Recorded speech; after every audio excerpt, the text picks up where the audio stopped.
Hello, hello, hello. I will be sending out invitations in just a few minutes. Give me 1 second. Here's the link to get into backstage. That way you guys can hop on in and have a conversation with me. We're going to go over the basics of tonight's, I don't even know what to call it, leap into insanity. Um, Let me go ahead and share with everything else over here. Hold on. Okay. So this is Billy Carson night. Wowzers, that was nuts. It just ended. Let me get my phone so I can send out the link. Give me 1 second. That was craziness.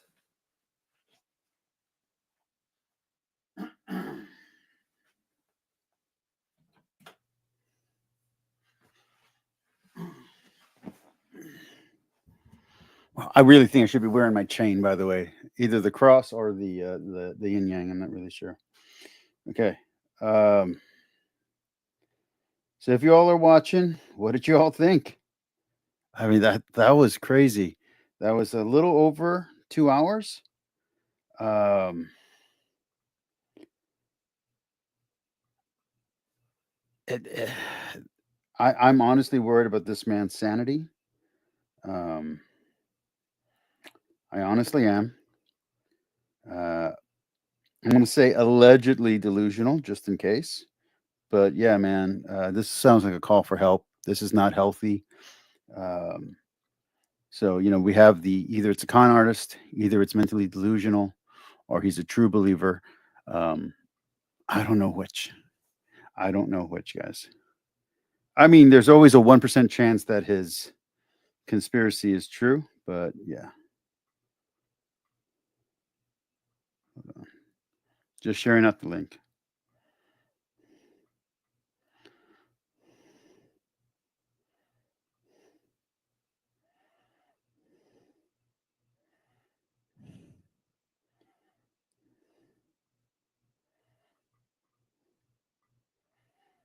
Okay.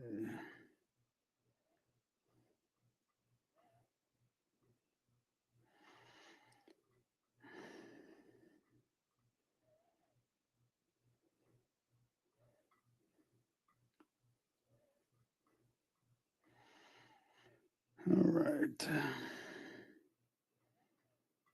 I think I'm also going to share this on Instagram too. I don't usually share there. I wanted to dual stream to Twitch because I know that would have a larger audience share, but I didn't get a chance to. I didn't want to pay for the subscription here. Wow, that was craziness. So I did talk at least through chat with Kip and with Michael earlier. I don't think they're going to come on. They're busy doing their own thing. But wowzers, man. They thought it was nuts. I saw Wise. I'm in Wise Disciples community. I saw that Wise Disciple was talking about the deep fake stuff already. This is probably one of the. It reminds me of Vigilant Christian Mario's meltdown. To be very blunt about it, it really does. Um, so yeah. Okay. Everything is up. Oh, let me do Instagram real quick. I don't know if you get banned for. Ooh, I don't know if you get banned for sharing a link to that, but let's find out.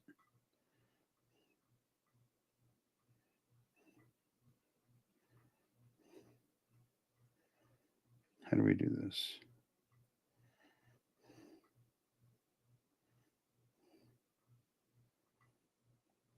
I want to add letters. There we go.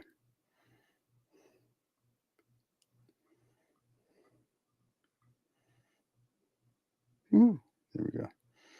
Share. Okay. There we go.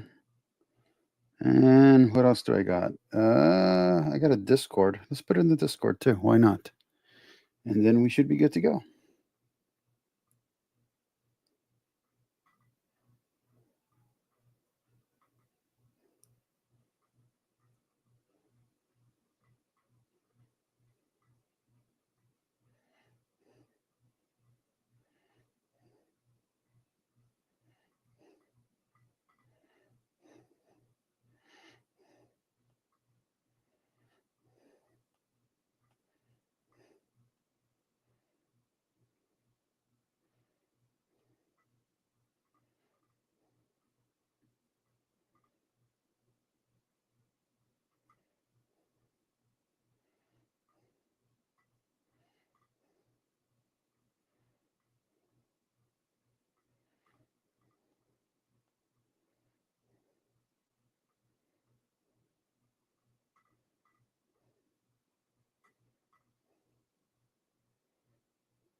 Okay. All right. Everything is out. Everything is there. So let's go down the list. So I'm going to call this Billy Carson night. I've sent out the invitations. It's been 5 minutes. Who knows? Maybe no one's going to show up to this one.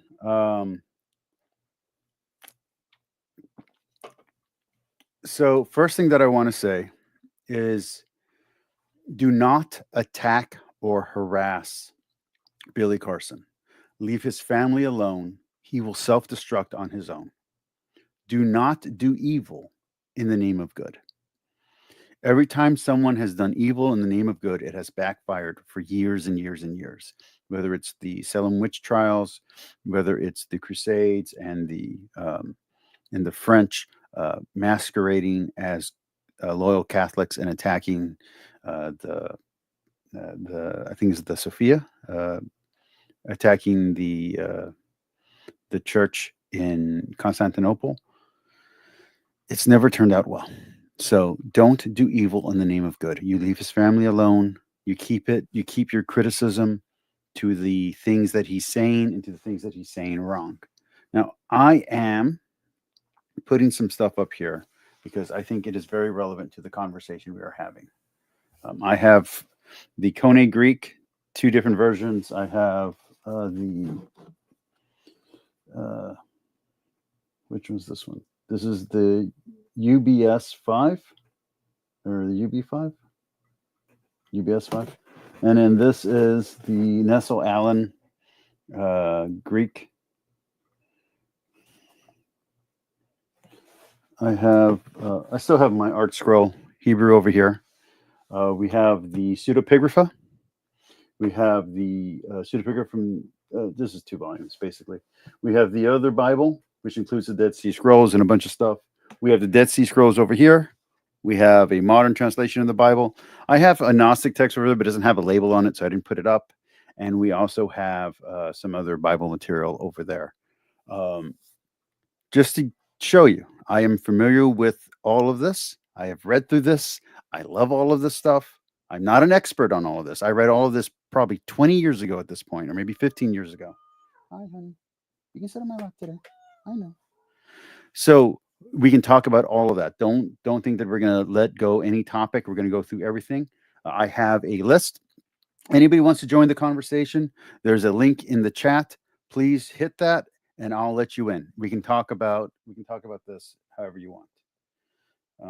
Let me make sure that it's showing up in the chat in our room. Yeah, it's in there. So just click that link and you can hop in backstage and I'll let you on and we can have a conversation. So now let's get on to the next point.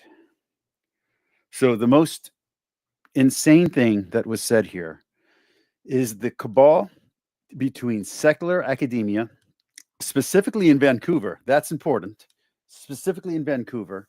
I didn't hear him name Wes as one of the people in the lawsuit, although Wes does have a paper that seems to talk about the lawsuit. So I don't know why Billy didn't mention that. And so this cabal is between secular academia and Big Eva. Now, Big Eva here is going to be very interesting. Big Eva is the established evangelical Protestant professional apologist cabal. So it's secular scholars in Vancouver working in cahoots with Big Eva. That's Gavin Ortlund. That's Vocab Malone. That's What Do You Mean? That's Wise Disciple. That's John McCrane is John. That's David Wood. That's Shamoon. Sam Shamoon is going to be in here. That's everyone. And everyone who made a video on him is apparently working with them. So that includes me. I'm glad to finally be on the same level as David Wood and Sam Shamoon. Thank you. Thank you. I appreciate this. Thank you, Billy, for raising me up in my in my importance here.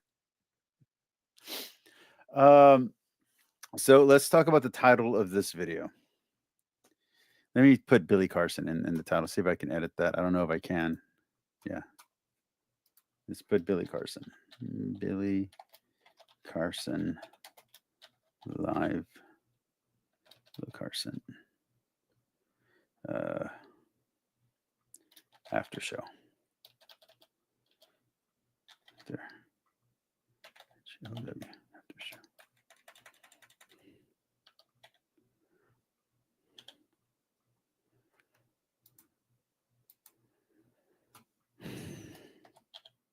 Okay, there we go. There we go. Okay. So let's talk about this cabal. So somehow there's a giant cabal. So the same cabal that forced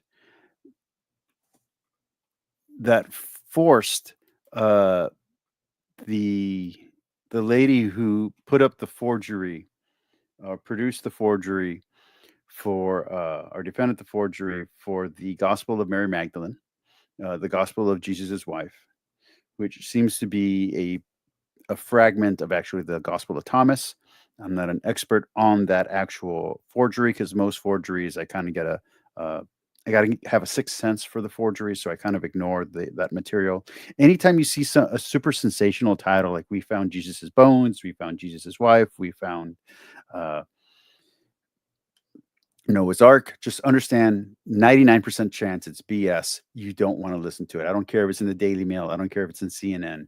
It's going to come out sooner or later that it's a forgery. But the same people who pressured her to redact her statement are working together with the secular scholars of Canada. So I'm assuming that means the dark magisterium. That means all of Myth Vision, all of Diablo critique, all the Diablo critiques or critics, all of them. Dan McKellen, Kip Davis, Joshua Bowman, Vashanti, the dude's name who I can never remember, but hosts Myth Vision. All of them are in cahoots. It's a giant mafia scheme, and they are trying to take down Billy Carson because he's exposing the truth of their corruption, because Christianity is evil, which is very funny because this is the same thing that the secular scholars are saying. So why would the secular scholars be trying to attack Billy Carson if they're saying the same message? It's really simple, because they reject Christ's consciousness. Yes, the rejection of Christ's consciousness, their inability to do spiritual work, their inability to embrace their shadow self and become light, is why they are teaming up with the evil Christian Protestants who are destroying all of academia. Yes, it's a giant cabal. For those who are racist and evil out there, you were wrong. It was not the Jews. I was correct. It is the Catholics. It is, well, here, it's the evangelicals. The evangelicals secretly control the world, control media, control YouTube, control Twitch, and they're coming after you for being free thinkers. Yeah, that's what's happening. This is amazing stuff. This is crazy beyond crazy. Like I said, I did a deconstruction video on Division of Christian Mario that destroyed his career. I am tempted to do a deconstruction video on Billy Carson. This is crazy stuff. But I don't currently have the time or the patience. I am too old. So let's move on now to psychic vampires. So here's what you got to understand. These scholars and these Christians, and Christians in quotation marks, because they believe in the false god of the first testament of the Old Testament. That is a false god, and that false god is a cult, and their dark energy feeds on the energy of good people. So if you've never listened to Coast AM, I'm about to blow your mind. Vampires are real, but vampires do not suck blood. That is a false lie created by Deep State to convince you that vampires are fake, so you lower your protection and your guard. In actuality, vampires feed off energy, and psychic vampires exist among us. They're all over the place. They've harnessed the darkness of their soul. They've embraced their shadow self, but they haven't come to the light. Instead, they're denying the light. And through this denial, they are feeding off the energy that you give off. So if you ever walk through a day and you're feeling energetic, you're having a good day, like, yeah, I'm having a great day. And then all of a sudden, out of nowhere, you're just exhausted. Yeah, you feel sick. You're having a bad day. You've lost your temper. You're treating someone that you usually treat well terribly, and you don't know why. It's a psychic vampire. Yes, a psychic vampire has sucked the energy and light out of your soul. They have taken just a little piece of your soul and made you a little less human. And by being less human, you are now acting like an evil being. You're now acting demonic. Yes, demons are real, but demons are actually people. There is no greater over of other world. In fact, everything is this reality. You are on the mortal plane. Ghosts are real, spirits are real, but they're all human. It is humanity. This is humanism taken to the largest extreme. And the animals, the creatures you have to truly watch out for are human psychic vampires who will steal your energy and your soul, and they'll turn you into one of them. They'll turn you into a mindless zombie. And this is in cahoots with the Christians, with the Protestant Christians, with evangelicals. And apparently now they've infiltrated the scholarship and academia in Vancouver. So let's cover the next topic here, which is evil. What is evil? Well, evil is the God of the Old Testament. See, the false God, the God that everyone worships, wants to suppress women, wants slavery. He wants to destroy all freedoms so that way people can be suppressed and controlled. You got to understand these are not new ideas. Do not think Billy Carson is just making this up. Um, I was, I don't know, 12 years old, maybe 13 years old in San Antonio, listening to AM radio, and I found Coast to Coast for the first time, Coast to Coast AM, and this is all that they were talking about was psychic vampires and the deep state, which they didn't call the deep state back then. I think it was called the shadow state or the shadow government. And they're talking about all the secret powers that control the world, the Rothschilds, you name it. Uh, and in the Burgers or the Burgers, and in this includes vampires and witches and aliens. They're all part of this cabal. So this the aliens we found that are from actually interdimensional aliens that live under the sea, and the UFOs that are now called UF something or whatever the heck USDs or something. Uh, these unidentified objects, which are now I guess identified, are all part of this big conspiracy. See, in 1999, they were supposed to try to take over the world, and it didn't happen. Something prevented it, and um, but they haven't given up. If this sounds familiar, it's because it's the same plot that's in First Wave.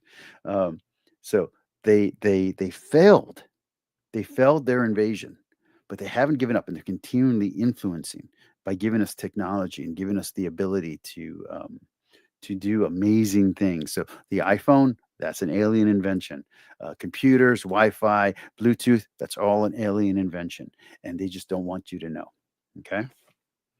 All right. So now we're moving on to the next point, which is debate or deep fake, the great dubbing. Now, Billy Carson did not have any proof of dubbing or editing that he put out there. He didn't play the video, which is surprising. It's what I would have done because you do see evidence of these really sharp cuts in the video, especially if you're watching Wes. So when Wes talks, every once in a while, his lips won't match, and you'll see a hard cut, a hard edit. This is what I would, if you're going to go conspiracy like this is what I would use to show that Wes, that there was editing going on here, duplicitous editing. Now, his performance, Billy Carson's performance, was so bad, according to him, because he had just almost died. Was it food poisoning? Was he in a car wreck? Who knows? He just almost died. He got out of the hospital. He was barely alive. He was barely, even though you saw him get up really fast and do the handshake, apparently he was barely functional, and he wasn't registering what was being said. So the reason why he gave up so quickly and why he didn't fight off the accusations is because if he wasn't capitulating. He was just too ill. He was too sick. He was too tired. Feel bad for me. Feel bad for him. He had a rough day. He had a rough week, and he wasn't thinking. And so, yeah, he just capitulated because he didn't have the energy to argue against Wes's accusations. And so apparently, in that, his words were messed with. So somehow what he said isn't what he really said, and we're all seeing a lie. He's been voiced over. It's someone else is saying things. Now, the problem is that if you look at where the hard cuts are, the hard cuts are only where Wes is speaking. So if anyone would be being dubbed in this supposed conspiracy, it would be Wes. So Wes's answers were so good because they changed them later. But that's not what Billy is arguing. Billy is arguing that he was dubbed, that they were changing his words and his wording to make him sound foolish. Okay. So what was this foolishness? Where is the misunderstanding here? So we have a misunderstanding. Well, we have an understanding of the arguments and a misunderstanding of the claims. So that's what's going on here. So this goes to what's called the Golden Legend. We're going to cover this a little bit later on, but if you don't know the Golden Legend, it's a fictional story from medieval times, and it's a very long story. It's not a short book. The only books I've been able to find on it are compilations that have big sections edited out. That's why I haven't purchased one yet. The one that I'm most interested in is from Penguin, but I think there's also one from Random House or something like that. Maybe it's Oxford. I'm not sure. And the Golden Legend is this: the Merovingian line is the line of Jesus. You might have seen this in Dan Brown. So, according to the Golden Legend, Jesus had a wife, and it was Mary Magdalene. And Mary Magdalene was rushed. If you ever played Gabriel Knights, this is the story of Gabriel Knights. I played that. I loved Gabriel Knights when I was a teenager. So, it's a PC game. Don't worry about it. It's a click investigation game. Anyway, so Gabriel Knights, Dan Brown, the Golden Legend. Mary Magdalene was taken to safety. She was taken to Gaul, modern France. And she and her child is the beginning of the lineage, is the seed of the Merovingian line, of the kings of France. Why was France such a holy place? Because it had Jesus's blood in their kings. Why is there a saint, Joan of Arc, sent to protect the French?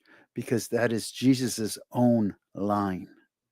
That is the Holy Land. Of course, this doesn't work when you think about, the Holy Roman Empire. When you think about Rome. When you think about what ended up happening after the French Revolution, this doesn't work. But at least up to the French Revolution, this all makes sense. So, what's happening here? What are the claims that he's misunderstanding? So he is looking at these pseudepigraphas and these gospels, and like I said, I have another Gnostic gospel over there from Shambhala Press, and he's saying that they're much older. They're much older accounts. They're older than the Bible. Well, that they could be, not that they are. He's being very careful now. Which, if you go back, I've seen his other videos. I've seen this stuff on TikTok. He is not being careful in those videos. He's saying they are, but now he's saying, I never said they are. I said they could be. So we'll go with that for now. So they could be older than the Bible. They could be, and to be fair, he's kind of playing into the ground already laid by Bart Ehrman. So Bart Ehrman has tilled a lot of ground and made the ground very fertile for these kind of conspiracies. Because if you're arguing that we can't tell which branch of Christianity is the true branch, there's a chance that one of the pruned branches was the true branch, and the branch that survived is a false branch. So if that tradition that we have is a false tradition and the real tradition was destroyed, there's a chance that any of these other gospels could be the real the real tradition dating back to Jesus. Now, even I would say even Dan Brown, even Bart Ehrman will say most of these works are way too late to be considered authentic. It doesn't mean all of them are. I think Gospel of Thomas is one of the ones that could be. There's a few other ones, but for the majority, most of them cannot be. They're just too late. They come in too late in the tradition. There's too many. Like you'll see parts of the you see parts of the Quran in there. You'll see parts of Dante's Divine Comedy in there. So it's too late of an addition to be true. The anachronisms are too thick. Like they didn't have that kind of technology or that kind of Christianity hadn't developed into the type of Christianity that's presented in these false gospels. So no one takes them seriously. But if they are some kind of reflection or some kind of echo of the real true Christianity, and here are some results. Echo stop. And they are they lean to credence of Islam, for instance, maybe Sufi Islam, a more mystical version of Islam. And you believe in kind of the coexist idea that there's kind of this global spirituality that's true, and Christianity is actually suppressing the global Christianity. Opium the masses? No. Suppression of the masses. Christianity is slavery of the mind. It's teaching you to be a slave. It's teaching you to be controlled. Okay. So the problem with this is that you're misunderstanding the claim that Bart Ehrman and other scholars are making. They are not saying that there are 50 or 60 concurrent living today live Christianities that are true and the one that we have is false. No, they're saying that with the development of the doctrine, with the development of dogma, the type of Christianity that we're practicing today is not the Christianity that's being represented in the Bible. That's the argument. The argument is not that the Bible is presenting a false narrative. That's a different argument, and that is a argument. But the argument is that the dogma and theology that developed reflects a false Christianity or an accretion that is not relevant to the Christianity that's presented in the Bible. And when you post date all the biblical writings to a later date, to the latest possible dates instead of the earliest possible dates.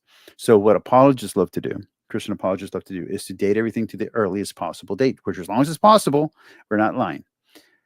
Most secular scholars like to do the opposite. Most, not all.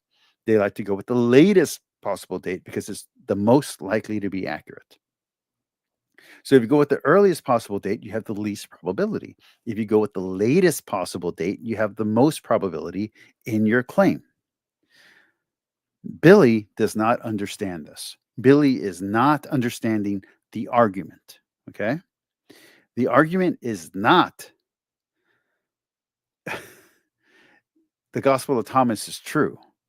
The argument is that the biblical accounting is literature and fiction. It's an accounting that doesn't match the reality. Not that these other texts match the reality better, because you have talking crosses. You have Muhammad and Jesus meeting each other. You have Paul writing letters back and forth with different emperors and different kings and different great thinkers, different philosophers. I think Zeno or I don't remember who he's writing with. I think it's Zeno. It didn't happen. The dates don't match up, but you have this really interesting setup that could be true. But that's not what scholars are saying. Scholars aren't saying that the least likely document is the true document. They're saying that even the most probable document is not 100% to the actual historical account. That's the argument. And Billy doesn't seem to get this at all. Then he's conflating the secular argument with the religious scholarship, like the critical scholars that are believers. This is a different thing. So Wes is different than Kip Davis or Dan McKellen. Okay, Dan McKellen is a believer, but he's a Mormon, and that's a slightly different branch of Christianity. We're not going to get into that. But when you're talking about what an agnostic like Alex O'Connor or Bart Ehrman are arguing, and what an atheist, even though I know that Kip doesn't like that title, but an atheist like Dr. Kip is talking about, and we are talking about what a Christian believer who's a scholar in the field, such as Wes Huff, you're talking about very different perspectives. You're talking about one person believing that the Bible is 100% literally true, and we just have to find enough proof to back it up, that it is accurate, that it is truth. But there are mistakes. Like, he's not denying the mistakes, he's not denying the anachronisms, he's not denying any of that. He's a good scholar, but he is invested through his religious belief, and that leads to a bias. Kip and Dan and all the rest, the Myth Vision guys, they have a different bias. They don't believe it's true, and by being public scholars and by being public figures, they have a sunk cost fallacy for their side. Now, that doesn't mean that what they're saying is false. That's not what I'm saying here. I'm saying that they have invested time and money to a bias, to a study that says, no, this can't be true. Even if they started off believing it was true, they're studying and their continued studying says, no, that's not right. No, this is not, this didn't happen. This didn't happen this way. That if that happened, it happened over here, and that couldn't have happened over here. So it's a different way of looking at it. And then you have the agnostic, who's kind of between the two. It's like, well, the Bible doesn't need to be true for God to be real, and I believe Jesus rose from the dead, so I believe in the resurrection. But the accounting that we have here doesn't seem to match, and it seems to be doing more literary stuff. Then you have the people who look at the Bible as literature. That's me. The people who look at the Bible as literature. And so they might think everything in the Bible is true, but their definition of truth is a philosophical definition.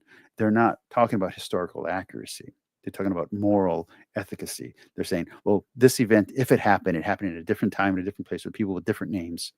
But the version that we have is preserving the important parts of that history. This is a completely different group. Okay, so you have all this secular academia stuff going on. Then you have the apologist, okay? The Christian apologist, the Protestant apologist, the Baptist apologist, the Calvinist apologist, the Catholic apologist. And all of these people aren't simply doing a simple defense of the faith. If they were, nobody would probably have a problem with them. The problem is that they're also salesmen. They're also advertising and putting out propaganda for their specific flavor of Christianity. They don't simply want you to believe in Jesus. They want you to belong to the Catholic Church, to the Orthodox Church, to the Second Baptist Church of St. Paul, Florida. They want you to belong to the Lutheran Church, to the Anglican Church, to the Third Anglican Church. You got to understand that they're all arguing for their position and for membership in their, and I'm going to use the word cult. I don't mean cult like the way that Billy is talking about, but that's what they're looking for. They're looking for membership in their cult, in their sect. They need money in their coffers.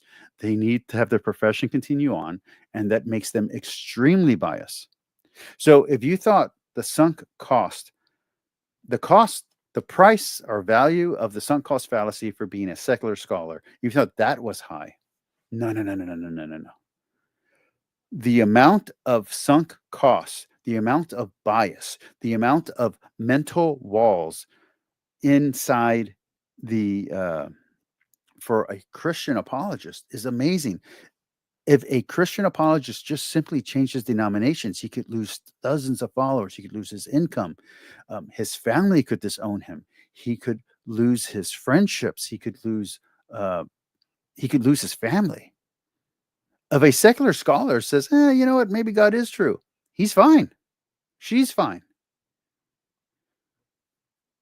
If a Catholic becomes a Protestant or a Protestant becomes a Catholic, it's huge. Sometimes hugely beneficial, sometimes hugely detrimental, to the point that some people have even died for switching denominations or for switching faiths altogether. You go from Christianity to Islam or Islam to Christianity. People have died for this, let alone if you get into Buddhism or Hinduism. They're heavy costs. You're not just simply talking about, oh, I'm going to change my internal mental belief. No, this is, you're losing your job, you're losing your family. You got to leave the country you live in because people are going to try to kill you or put you in jail like apostate prophet. So this is huge stuff. This is not little things. Hirsiana Ali switching from being one of the new atheists of the apocalypse to being a Christian is huge. It is not a little thing. It has a huge cost to it. In Billy's imagination, certain aspects of these groups have teamed together to discredit him because of how close he is to discrediting them. He's found out the truth. These books that some of which I've had since I was in high school. I think that one I've had in high school, or maybe a different version of that one. He thinks he's discovered them, that they've been hidden, they've been suppressed. It's not as if major publishers don't print these. And through his discovery of the cyanide Bible, he doesn't say cyanide, he says cyanide Bible, by the way, like as in the pill you take to, you know what? So the cyanide Bible, which is Mount Sinai, which Wes has identified as the Codex Sinaiticus, which then Billy has said, okay, well, yes, it is that now, but I also was talking about the Gospel of Barnabas, which is in the Codex Sinaiticus, which it's not. He's conflating and confusing the Epistle of Barnabas with the Gospel of Barnabas, which is a problem, but that's a different problem, and he'll explain it away in a future time, I'm sure. So Billy is misunderstanding the claims. That's what's going on here. All right, now let's go to he's not suing, but it is a lawsuit. So he's not suing, but it is a lawsuit. And he is trying to parse out the difference between an informal and a formal cease and desist. So what's Billy's version of the story? Billy's version of the story does not help him, and it doesn't make things look any better. It really doesn't. The version that he says on his show, on the live stream from tonight, was that at 2 a.m., after he spent time writing a letter, he went to his friend's house, a friend's house that he goes to talk to at midnight all the time. After midnight, who cares? It's a friend. We live in the same neighborhood. I talk to him at midnight all the time. And so I went to his house at 2 p.m. At 2 a.m. in the morning. I recorded myself so I could show that I was doing nothing wrong. And I was just sending him an informal cease and desist. Now, and that was followed up the next day or a few days later with a formal legal cease and desist from lawyers. So first off, if there was already a formal cease and desist letter coming, there's no reason legally, mentally, like logically, sanely, to go over to someone's house at 2 a.m. to give them an informal cease and desist. You already had the formal one going. Any lawyer will tell you, once you're going to do that kind of thing, you stay away from the other defendant, victim, complainant, whatever you want to call it. The bad guy, you stay away from them. You don't talk to them. Any lawyer will tell you this. You don't go and talk to the person who you're suing. You stay away. Otherwise, it can look like intimidation.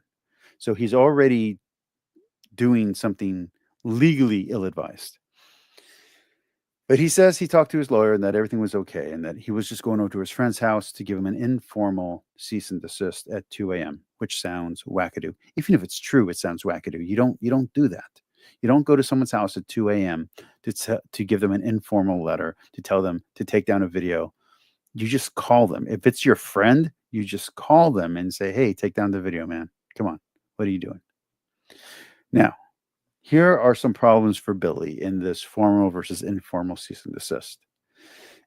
Number one, was there a contract that said the other person was obligated not to release the video if Billy didn't agree to it? If there is a contract, then Billy has a case. If there's not a contract, there is no case. Now, Billy says that everything was oral, that there was a gentleman's agreement. Okay. Does he live in a state where an oral agreement is honored, is considered legally binding? If it's not considered legally binding, then again, he has no case. Third, where is this case going to be held? Is it going to be held in America? Is it going to be held in Atlanta? Is it going to be held in Texas? Is it going to be held in Canada? Because Canadian law and American law is very different. And is it going to be a civil case or is it going to be a legal case? These are also elements that he doesn't seem to comprehend, or at least he hasn't figured out in his live stream from tonight. So if it is a legal case, that's a totally different thing, because he said the Mountie police are on the case trying to clear his name. So that means it's a legal case. So if it's a legal case, they have to have a certain threshold of evidence to show defamation of character. Now, I don't know why defamation of character would be a legal case. I don't know Canadian law. Maybe there is a kind of a statute there. On the other hand, if there is no statute, then this is a civil case, and the threshold is much lower. So he might have a case for defamation. Maybe, depending on where the case is tried. Okay. And what the precedents at that state are for these kind of cases. Now, there's another aspect of this that is weird and funny.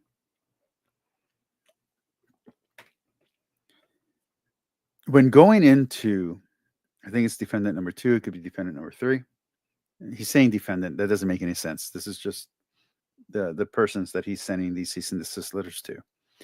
So in person number 3, he then goes into the character of the person, and he relates the character of the person to the character of God in the Old Testament, which makes it sound, as crazy as this is, as if he wants to bring a legal lawsuit against God in a court of law. He wants to bring a lawsuit against God in a court of law, if we're going to take him literally and we're going to just go with the flow of what he's saying. I'm assuming that's not what he means. I think it's just that he doesn't like how God is presented in the Old Testament, and so he's trying to say that this guy has the same qualities that all Christians have, that all Christians are evil because they all follow this false evil God. The demiurge, I'm guessing, is where he's trying to go, but I don't know if he knows that word. So we've already talked about civil or legal lawsuit. We've already talked a little bit of the Golden Legend. But for those that don't know, the Golden Legend is a myth that gets turned into a story. It's a very long story. It's very much like King Arthur, where there's different iterations and different people add different tales to it. There's different characters, different sections, and it's very long. If you have, Black Myth Wukong, if you know anything about the Journey West, so Monkey is only one character and only one set of stories. There's other stories in the Journey West and other characters that take up just as much space as Monkey does. Monkey's just the most popular character. So the Golden Legend has these episodes. It's episodic, and different versions have different episodes in them. And so it's a French tale that kind of heightens the legitimacy and the lineage of the kings of France. Okay. Let's see. There's another thing here that Billy Anderson doesn't seem to understand what forgeries are. A forgery doesn't mean something can't be ancient. Things can be ancient and still be a forgery. Okay. So, for instance, there is some secular, or I should say scholarly, speculation that Paul's letters, that some of them are forgeries. What does that mean? Does that mean they were never written? No. Does it mean that they are not authoritative in the Bible? No. Does it mean they weren't canonized? No. It means that the writer is implying that his name is Paul, and in actuality, it isn't St. Paul who wrote these letters. That's all that a forgery means here in this case. It doesn't mean that it's something that was written 100 years later or 1,000 years later. It doesn't mean that it's completely made up or a lie or false. Everything in the document can be true, but it has a false attribution so that it can gain authority with the audience it's trying to be presented to. That's all that a forgery means on this level. Yes, there are other types of forgeries. There's people copying something to make it look like it's older than what it really is. There's people copying something so they can sell it as a knockoff version of the original version. There are different types of forgeries, but a forgery in this case, we're talking about the anonymity and pseudonymity of the names that are given as the titles of these epistles and books. So we might actually call these not forgeries, but pseudepigrapha. Pseudo as in faux, as in fake, pigrapha, the fake writings, the unofficial writings. That's what forgery is meaning here on this level. They're not authentic Christian teaching. That's what it means. So we have different definitions of forgery. Let's go on. The Sinai Bible, the Bible, the Codex Sinaiticus, we've kind of already talked about that. Let's move on. The Gospel of Jesus' Wife, I've never heard it called that. I have heard of the Gospel of Mary Magdalene. So I'm not sure if that is the same as the Gospel of Jesus' Wife or if the Gospel of Jesus' Wife is just this little section taken from the Gospel of Thomas. I'm very familiar with the Gospel of Thomas, but there we go. Now, the next thing that Billy wants to get into is he wants to judge God. He has a very high sense of self. He has a lot of pride, a lot of hubris. And the question is this a divine comedy or a mundane dramedy? He thinks it's a mundane dramedy. He doesn't see God's hand in any of this. He doesn't see the Holy Spirit in any of this. He doesn't see inspiration in any of this. He's arguing against a univocal voice, just like Dan. And this is the problem when Dan and other people try to argue against inspiration and a univocal voice, is that it leaves the door open for people like Billy Carson, who either through charlatan or through confusion or through mistake or through just dislike and hatred of the Christian standard, promote these kind of wackadoo ideas. And that is the problem with rejecting inspiration and univocality. Now, that doesn't mean that just because there's a risk or a danger to rejecting univocality, I lost the word, and inspiration, that doesn't mean it's true. Just because there's a danger in rejecting something doesn't automatically mean that the thing being rejected is true. You can have a lot of danger in a, let's say murder isn't wrong or theft isn't wrong. You can have a lot of danger by assuming that, even if there is no moral objective authority to tell you that it's wrong, it's still wrong because we want it to be wrong. Okay. It's still something we don't want. So we can assume something and have it be untrue because we need it to be true. These are different things. So all rights being inalienable and God-given, if there is no God, there's no God-given right, there's no inalienable right. We still want an inalienable right. Okay. So even if the abstract or the objective claim or the form doesn't really exist, we act and live as if it does exist. Okay. So not all falsehoods are evil in this understanding. Now, I happen to believe they're actually true, but that's a different story. Okay. Which gets to the big question here. Is it pride? Is it greed? Is it delusion? Or is it paranoia? Now, Billy clearly demonstrated all of these things. He demonstrated visions of paranoia, people coming after him, of all of this being a grand conspiracy. All of this cannot be a grand conspiracy because I'm not part of a grand conspiracy. Rights are intrinsic. I believe that. But again, that could just be a false assumption that we need to be true. But where was I? So Billy could be delusional. He could be paranoid because he demonstrated paranoia. He also demonstrated delusion by saying that he never said things that we've all heard him say, and that things were said that we haven't heard been said. Now, again, that could just be a mistake. He could just be wrong on his assumption here. The paranoia could be true, but just because you're paranoid doesn't mean that the conspiracy isn't true. Just to be very clear, and vice versa. Just because you're not paranoid doesn't mean there isn't a conspiracy against you. He was very prideful, but he might think it's justified. He was very greedy, but again, he might think it's justified and there's nothing wrong with greed. So if he thinks that pride is good and greed is good, he doesn't even care. Okay, guys, give me a second. My legs are kind of hurting. Give me 1 second to get some water. I'll be right back, and then we'll continue on. We're almost done. We got 1, 2, 3, 4, 5, 6, 7. Oh, we got a while to go. We got a few more topics to hit. Give me a second to get some water. I'll be right back.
Okay, and we're back. Sorry about that. My legs were hurting me a little bit. I'm going to put another invite in the room if anybody wants to hop in.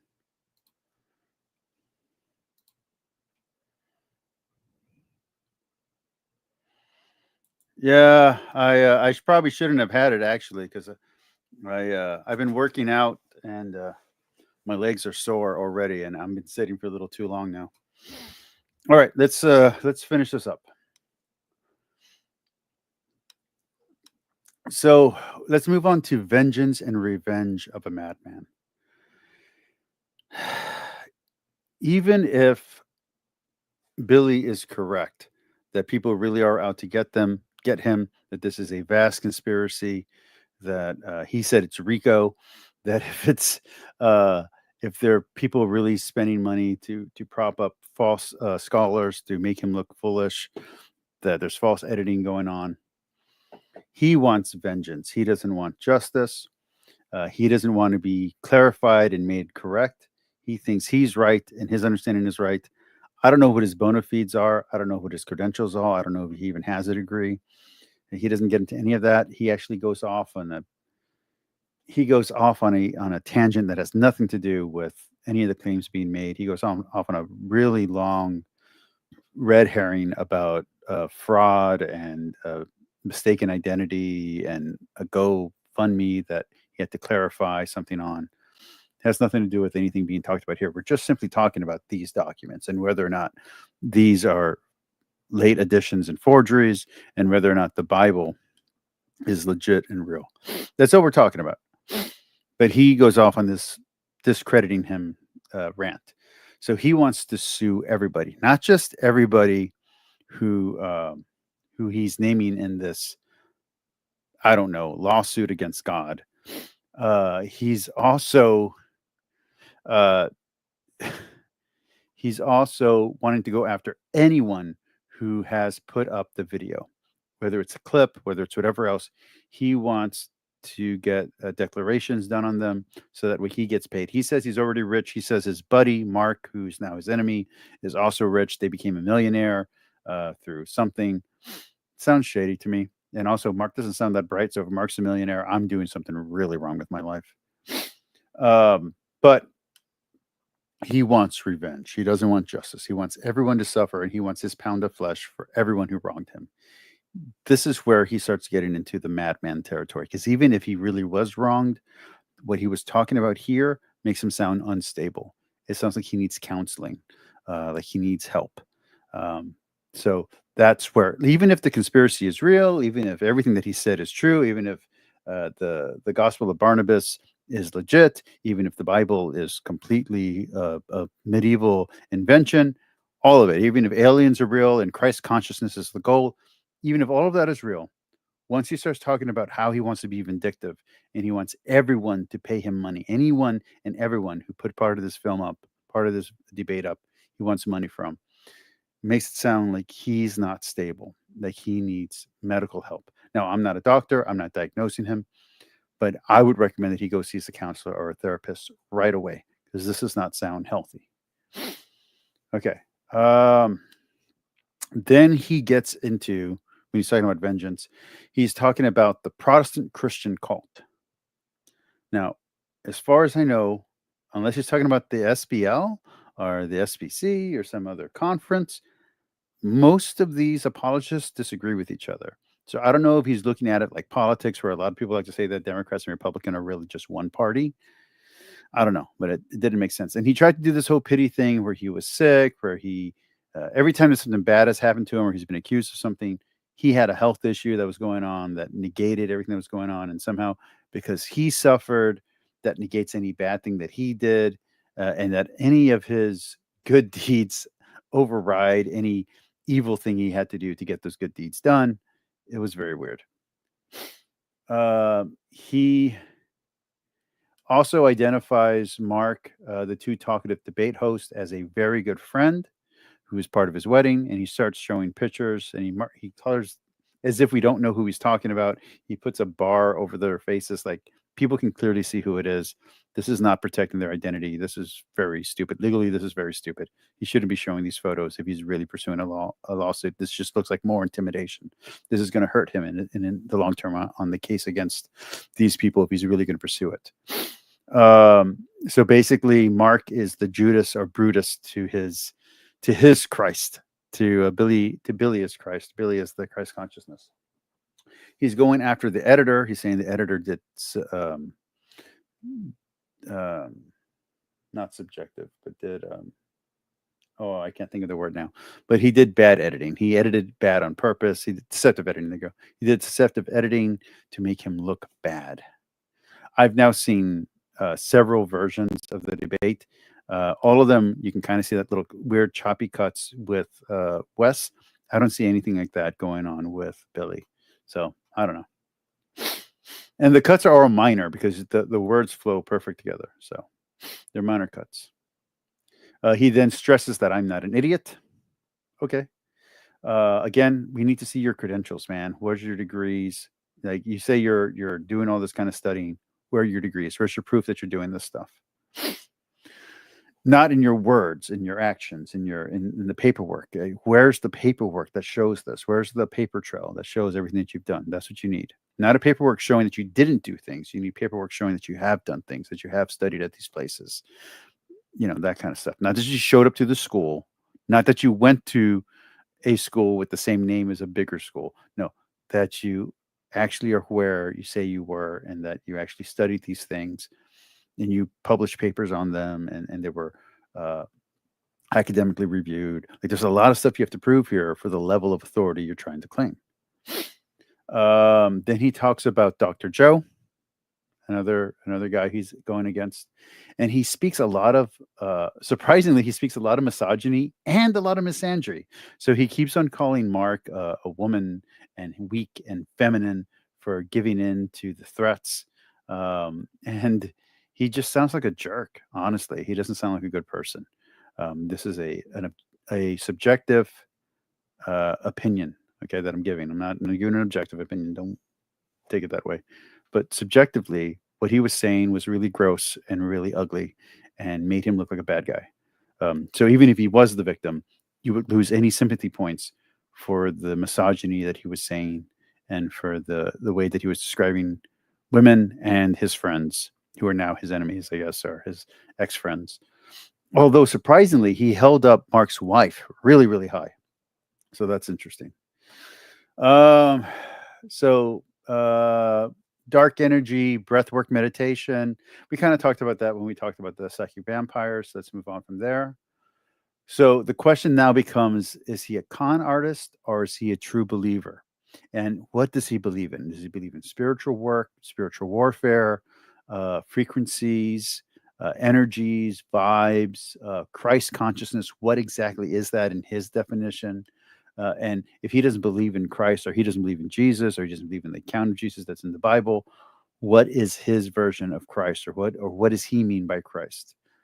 Uh, like Wes pointed out, in at least the Barnabas, in the Gospel of Barnabas, they seem to get Christ and Messiah wrong. Is he arguing that they didn't get it wrong, that everyone else is getting that understanding wrong? But he seems to be labeling himself as either a spirit worker or an energy worker or something like that, which makes him not a Christian in any kind of way. Which makes me wonder why a guy like Mark, who is claiming to be a Christian, would be promoting these ideas. This would be pure heresy in the Christian world. Then he shows a lot of unrelated legal and financial statements that really shouldn't have been part of the conversation. And it was a weird red herring. I already mentioned that earlier. And then he uses the Better Business Bureau as a defense. The Better Business Bureau, all you got to do is pay to get into it. I have a book in the Library of Congress, a short story. You just pay. You pay for someone to review it, to decide it's a original work, and that it's, I don't know, worth saving, and they put it in the Library of Congress. That's it.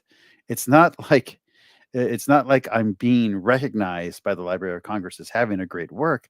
That's not it. They just make sure it's original and that it's worthy of being kept record of, and that's it.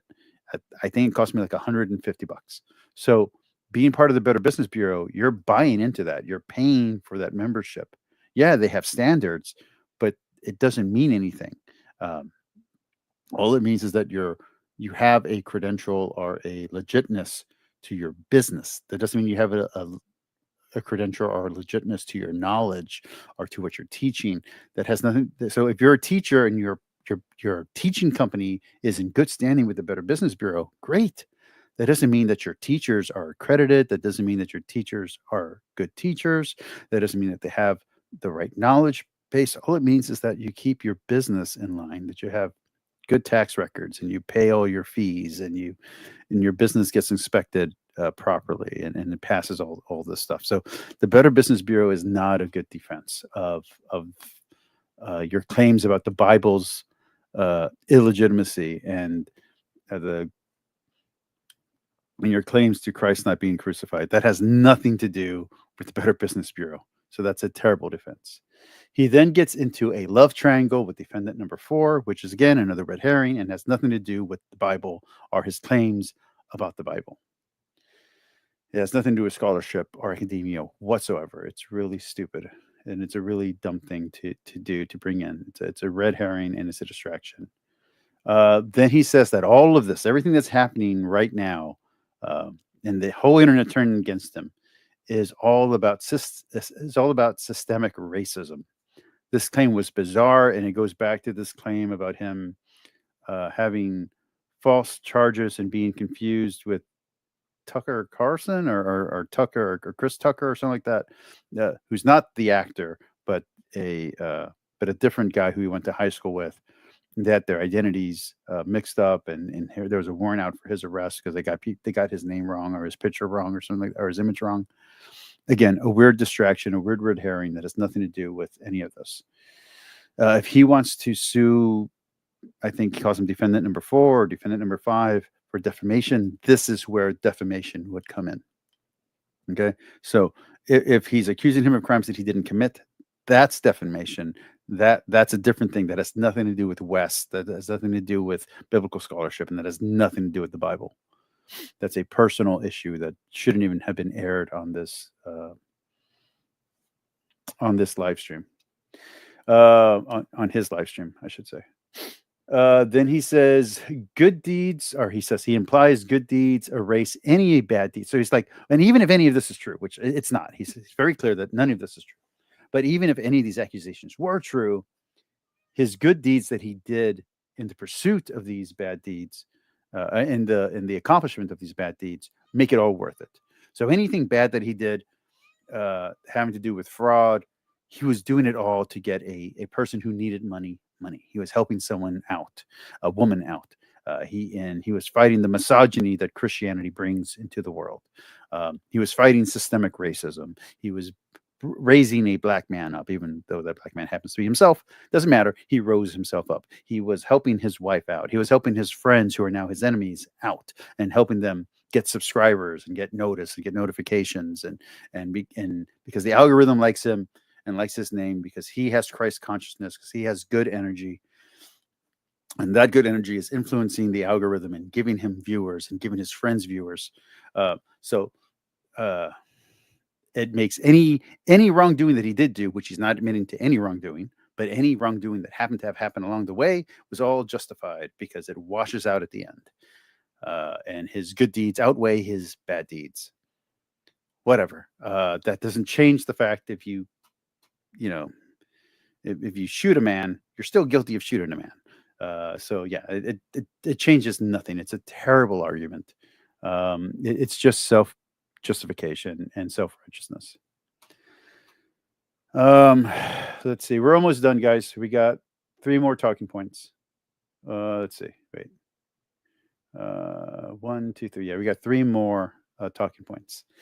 And then to prove that he's legit and that he does know what he's talking about, he is going to start, or he was going to start anyway, but now there's a reason to start it, or now there's a reason for you to tune in, is that Billy Carson is going to start a Bible study with, and I'm not sure if I got the name right, Paul Wallace or Paul, I guess Paul Wallace. I don't know who Paul Wallace is. I don't know.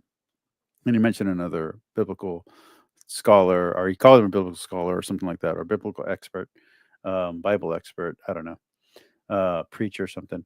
And he says to watch his Bible study. I say no, watch mine instead. I'm doing Secorum, Secret Sermons, which is just me reading through the Missal and the Liturgy of the Hour office readings. Don't listen to his. Watch mine, or watch both. Doesn't matter. But I recommend you watch my Bible study, because I've read a lot of stuff, and I can probably tell you what things are a little bit better than he can. I'd go with my understanding of the Bible over his. I'm just saying. Then he accuses everyone who's against him, at least legitimately against him, as being gangbangers. And so I'm guessing Wes is a gangbanger. It's the softest, nicest spoken gangbanger I've ever seen, and the most patient one I've ever seen. And lastly, but not least, here comes the conclusion. Defamation and the global network collaboration against Billy Carson. He is going to declare an defamation on everyone who's involved in the global network collaborating against him. That's right, it's a global conspiracy against him. It's not just one or two people. It's not just these five friends who turned on him. It's not just Wes. It's not just the Vancouver academic, uh, all of academia in Vancouver, or at least at a specific college. No, no, no, no. It is the entire world is against him, which again sounds like paranoia and delusion. So if Billy is right about any of this, um, that's a lot. That's a lot of people to be against you.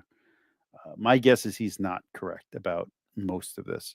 It is possible that friend number five, who's now defendant number five, might have really turned against him and might have um, had a grudge against him. That could be real, and that lawsuit might go through. Um, Everybody having a cease and desist to stop showing the video, that's not going to work. The internet lives forever. Your video will be archived. The video is out of the bag. It's done. Um,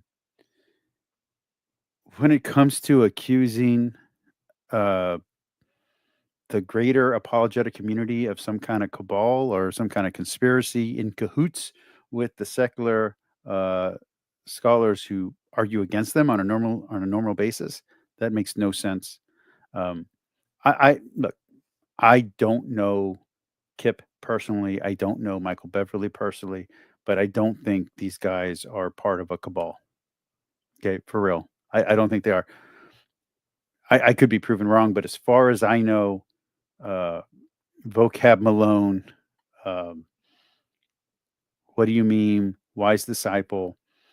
They're not all in cahoots. Mike Winger and David Wood are not secretly conspiring with each other, and Omega Ministry is not secretly a ringleader of anything. And again, I'm not saying that Wes. I'm not saying that Billy said any of these things, but he's implying all of this stuff. I don't think any of that's true. Okay. Um, there are times when I'm being throttled or when my channel's not doing well, and I see someone else pop up out of nowhere, and then suddenly they're on all the Catholic host shows, or suddenly they're on all the Protestant shows, talk shows. Yeah, there are times I'm feeling like, hey, that's unfair. I've been doing this for 11 years. I got a good crowd of loyal listeners. I have enough subscribers. I get about 6,000 views a month on my videos all put together. Why am I not on a talk show? Why am I not being promoted? Yeah, I feel that too, Billy. But you are being promoted. So there's no conspiracy against you.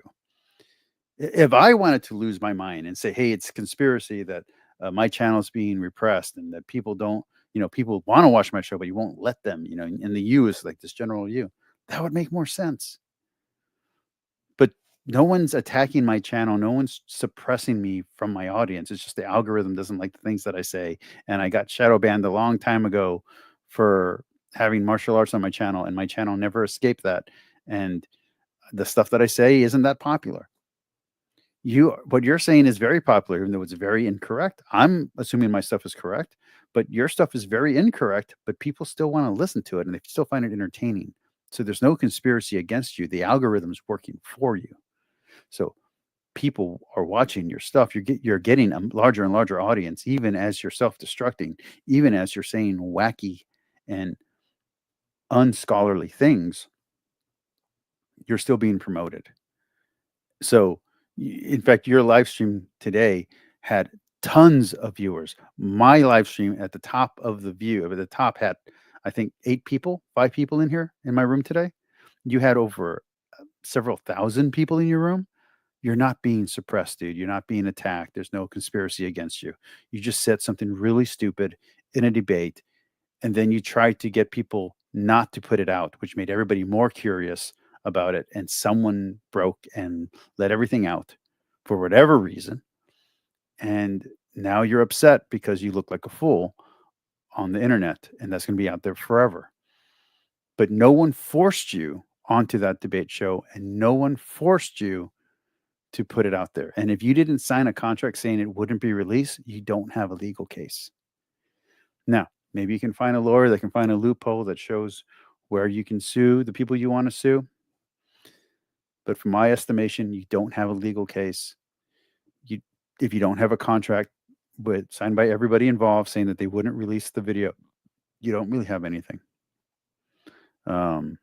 Yeah, it did hurt your reputation, and I'm sorry about that. But you say you're rich, you say you're wealthy, you say this is giving you a bigger audience. So if you're telling the world that this hasn't hurt your reputation and that this has actually increased your audience and increased the amount of money you made, that's the opposite of defamation.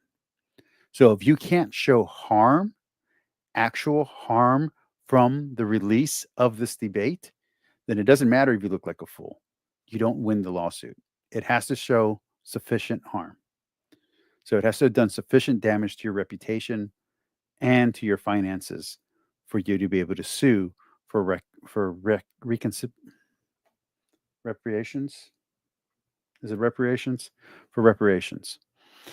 So there you go. I'm not a legal expert, but that's just what I understand, mostly from watching legal dramas on TV and being in a play, 12 Angry Men, and going to college, and some high school stuff.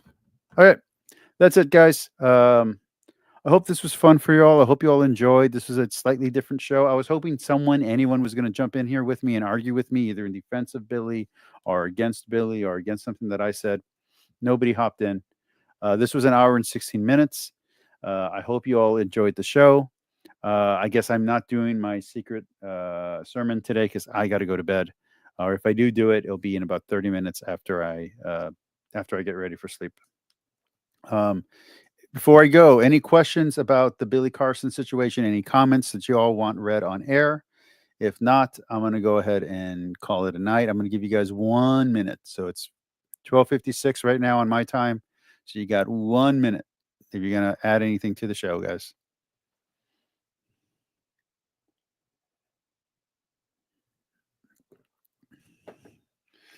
Thomas says I'm better than Netflix. Thank you, my friend. I appreciate that. Thank you so much. I hope this was informative. I hope this gave information to people who needed the information, who don't want to watch the 2.5 hour, 3 hour live stream of Billy, or people who just want a better commentary, a color commentary on what he said. Hopefully this video does well. My last video is doing really good in the algorithm. Hopefully this video also does really good. I broke 1,000 views on the previous one. If I can break 2,000 views, 3,000 views, that'd be great, guys. So please share my video. Like I said, especially if you're people, there's a few big names, a few big people. I'm going to name one person just because he barely started talking to me on my Discord, and I want to put a little pressure on him to come on this channel. Logic, you watch my channel. Come on. Help a brother out here. Share my videos. In all honesty, there are a few big names out there that watch me, a few huge channels that watch me, huge from my perspective. If you want me to continue making content, please share my videos, like my videos, comment under my videos. I need all the exposure I can get. I need all the help I can get. I've been doing this for 11 years, and I only had 1 year where I had consistent videos getting over 5,000 views. It's been a rough ride since then. Please, if you're going to support my channel and you like my channel and you want me to keep doing this, please like, please share, please subscribe. It's a real thing. Yes, I have memberships, but I don't even have anything attached to them. Yes, I have a Patreon, but I don't have anything attached to it. Yes, I have a it's not an OF. What the freak? PayPal. Yes, I have a PayPal, but I think only one person in the last 2 years has ever donated to it. So outside of like memberships or super chats, guys, I if you want to help this channel out, the best thing you can do is share it and let people know about it. And comment everything. If you disagree with me, comment everything. If you agree with me, comment everything. Anyway, I love you all. I might do a secret sermon in about 30 minutes. I don't know. I'm very tired. Have a good night. I'm about to end the stream. Thank you all for watching. Bye.